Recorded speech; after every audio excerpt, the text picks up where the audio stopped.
You're listening to Driving It Home with Patty Vasquez on WCPT 820. Thank you so much for joining us as we continue to drive it home. Joining me in studio is guest co-host Dan Schaefer, the host of Tuesdays with Josie, available wherever you find your podcast.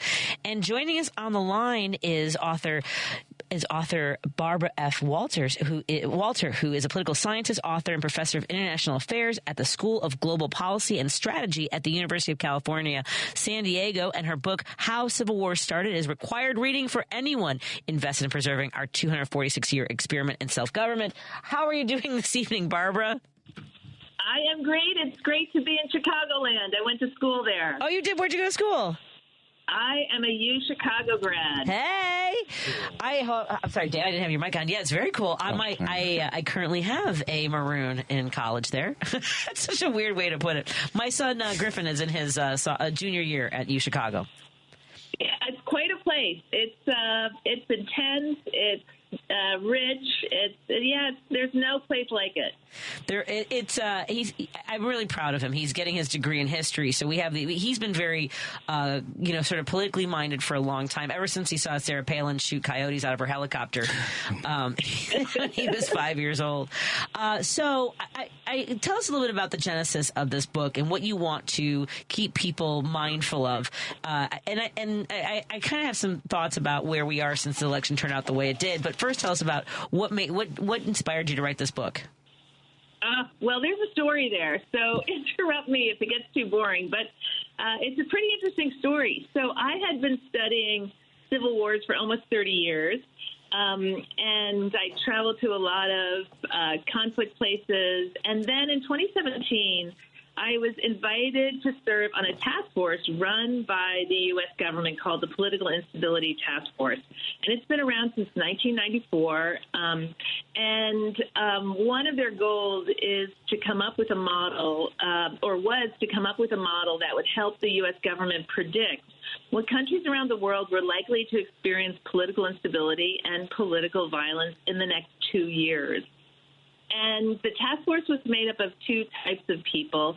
Half the task force were people like me, people who experts on conflict and violence, and half the task force were data analysts who worked for the government. And when the data analysts put together the model, they asked the experts to give them every possible factor that might lead a country towards political violence and instability. And the task force and the experts gave them 38 different factors. So kind of a laundry list or a kitchen sink approach to what might matter. The data analysts went away, worked on the model, and when they came back, they said that only two factors were really highly predictive, and they weren't the two factors that the experts had expected. This was interesting to us. The first and the most important factor turned out to be whether a country was what the experts called enocracies. Enocracies, it's just a fancy term for a partial democracy. So it's a country or it's a government that holds elections. People go to vote. There, sometimes are different political parties. But whoever wins the election basically has very, very few checks and balances on what they can do. And oftentimes that person never loses another election. So your listeners should think about Viktor Orbán in Hungary. That's sort of kind of a quintessential anocracy. The second factor that really mattered was whether citizens in those partial democracies organize their political or join political parties based mostly on their race, religion, or ethnicity rather than their political leanings. So instead of joining a party because you were a Democrat or a Republican, a communist or a capitalist, you joined a political party because you were Christian or Muslim, and you joined the Muslim party, or you joined the Serb party or the Croat party, or the white party or the black party. If a country had these two features, so it was a partial democracy and it had these identity-based parties, then the task force considered it at high risk of instability and violence, and we put it on a watch list. We actually called it the watch list, and we sent that to the White House. So what was really interesting to me about this model was that one, it was highly predictive. It was very good at its job, but well, let me take a step back. Mm-hmm. So the task force never ever talked about the United States. So we would get together 4 times a year, and we would talk about Ethiopia, and we would talk about Venezuela and India and Syria, but we would never ever talk about the United States. But if you took the model and you applied it to our own country, what you saw starting in 2016 was that both of these factors were emerging here, and they were actually emerging at a surprisingly fast rate. So that was really the impetus behind me writing this book, that our own government had this really pretty fantastic model that helped us identify the underlying conditions, these risk factors, these red flags that we should be looking out for in terms of wow, this country is not going in a good direction.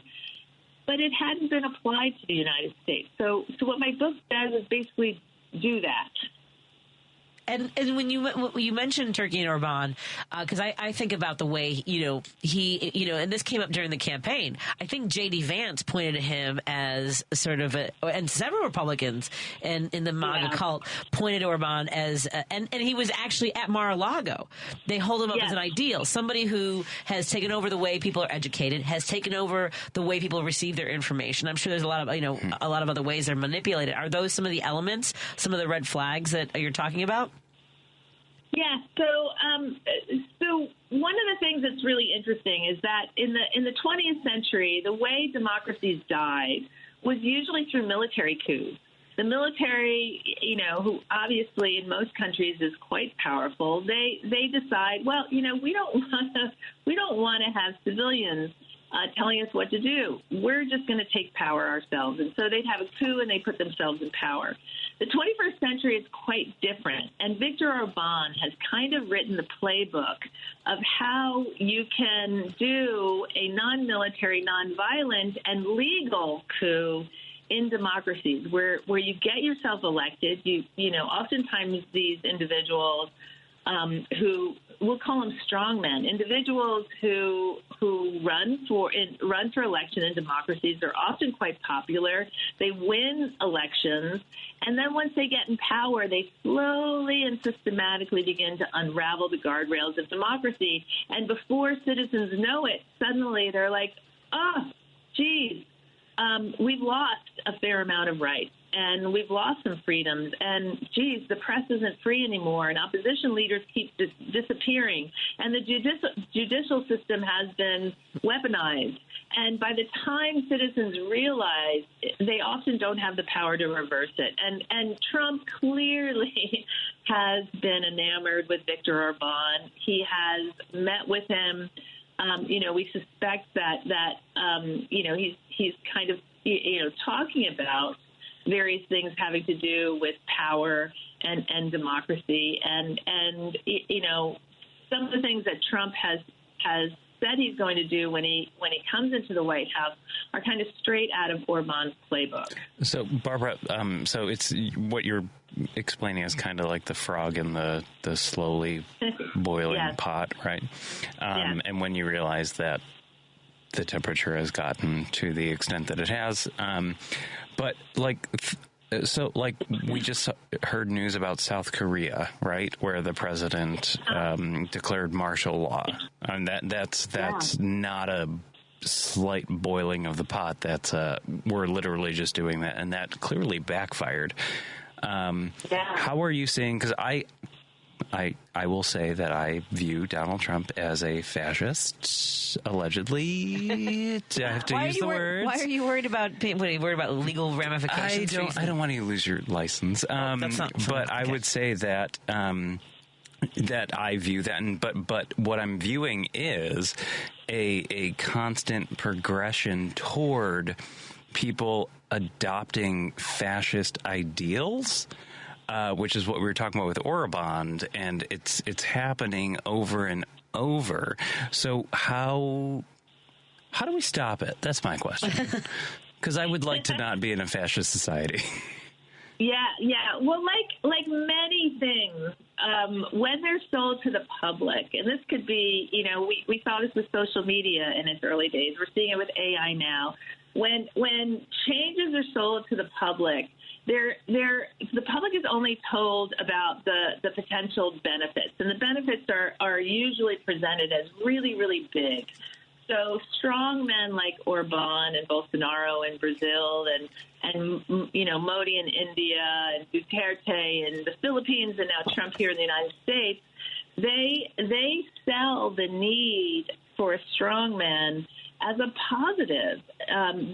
What they do is they start talking about the threats that citizens are facing, whether those threats are real or made up, and they're often just a tinge of reality there, and then grossly exaggerated. And right now it's illegal immigrants and crime in the Philippines. It was drug violence and drug lords, and so they find something that citizens will sort of nod their heads and say, yeah, that's scary. Boy, that could really hurt my family.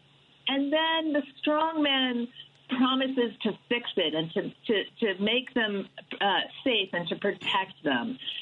They don't talk about the rights and freedoms. It comes from a point of insecurity, really. And it's the strong man who is reinforcing the point of insecurity. And that's kind of, What were you going to say, Barbara? Gosh, now I lost my train of thought. So, sorry. No, it's no problem. So they sell this fear and insecurity, and they convince people that they're the person that can protect them and make them safe. What they don't talk about are the very, very big negatives. What do autocrats do? They take away people's rights. They take away people's freedoms. They turn citizens against each other, and you only see that later on. You only see the negative effects once it's implemented. So it's kind of like social media. When social media first came on the scene, we all talked about, this is going to be great for democracy. This is going to give, it's going to create people power. But they didn't talk about all the really big negative societal effects that, people who are addicted to their phones and all the negative effects that might have. And, of course, we're only seeing it now, 10, 15 years later, and it's much, much harder to reverse once it's implemented. Once a strong man is in power, it's much, much harder to get him out than it is to prevent him from coming to power and concentrating power in the first place. So one of the things I've been wondering about over the last few weeks, because even with this assassination of the CEO from United Healthcare, we've been talking about this for the last week and a half, you're seeing people sort of going, oh, wait a minute, I don't think that, our healthcare and our insurance companies are really doing a good job here, and even, pushing back on the sort of bullhorns for Trump, like Ben Shapiro. And I'm sort of surprised by that. And some people are going, well, wait a minute, maybe tariffs aren't a good thing. Wait a minute, veterans aren't going to get benefits. I don't know how much of that is going to be a drumbeat of that over the next 4 years if we're able to sort of highlight the things that will hurt people. And what occurred to me was I almost feel like it's going to be bad, but I almost wonder how bad it would have been had Trump lost and all those people who really thought something had been taken from them would have been galvanized in violence against the rest of us. Do you know what I mean? Yeah, I mean, I think there's a short-term, long-term trade-off, and the bottom line is America is not in a good place right now. We are deeply divided. Our democracy is in decline. There is a rise of a plutocracy and of big money in politics, and increasingly citizens feel and are going to feel that their individual vote is far less important than billionaire power. And you kind of saw that with the murder of healthcare CEO, and kind of the way many of in the public reacted, kind of with glee. So had Harris won,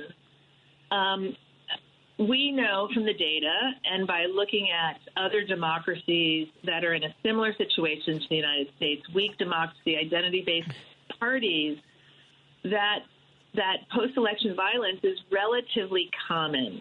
It's especially common in winner-take-all majoritarian democracies, which the United States has.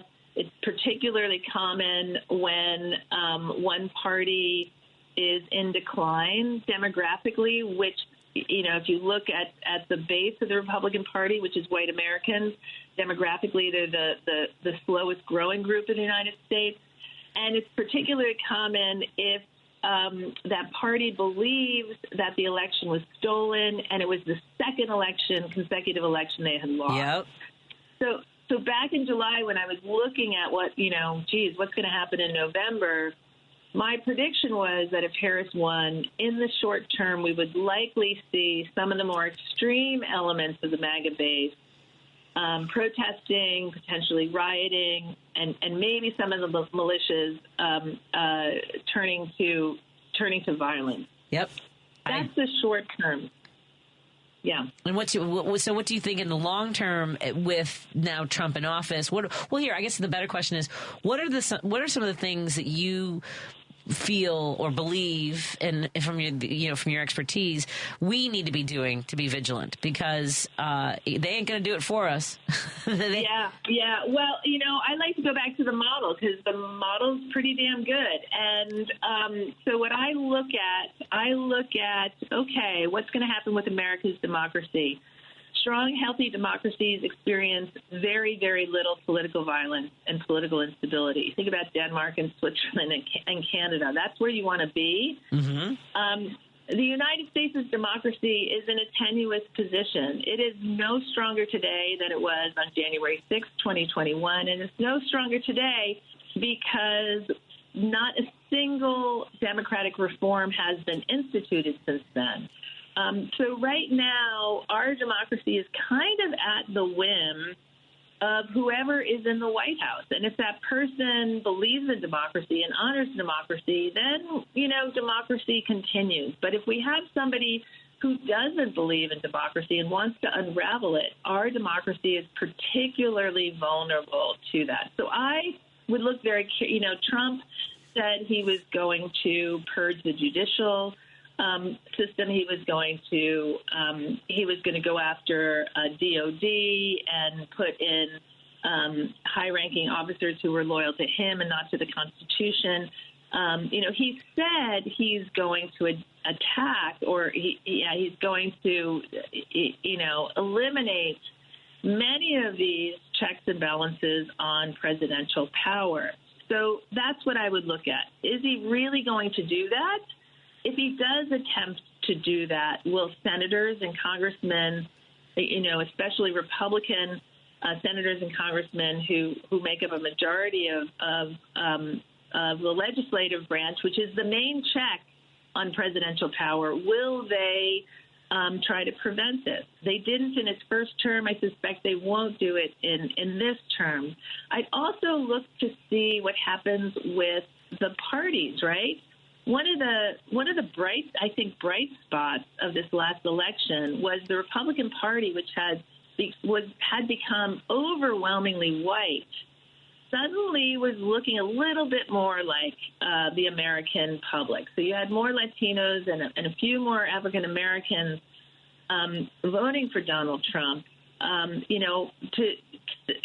Stability needs two healthy political parties that represent all of America, not just one racial and religious group. And that was sort of heartening. But if you listen to what Trump has said are the policies he's going to pursue as soon as he gets in office, he's going to deport illegal immigrants. He's going to get rid of birthright citizenship. These are going to disproportionately affect the Latino community, and he could potentially alienate that constituency for decades to come. So once again, creating a pretty much lily white Republican Party. Mm-hmm. So I would be looking at, will he go after democracy and take us back to a partial democracy to anocracy, and will he be successful doing that? And will he alienate these important minority groups in the United States that we need that the Republican Party ultimately needs in the long term to survive in this democracy? So those are the two things I'd look for. I am so grateful for your time, and thank you so much for joining us, Barbara. It's Barbara F. Walter. Her book is How Civil Wars Start. It's required reading for anyone invested in preserving our 246-year experiment in self-government. And she's a frequent guest on CNN, MSNBC, and PBS. You can go to barbarafwalter.com for all of her great work. Thank you so much for your time. I really appreciate it. It's my pleasure. Thanks for having me.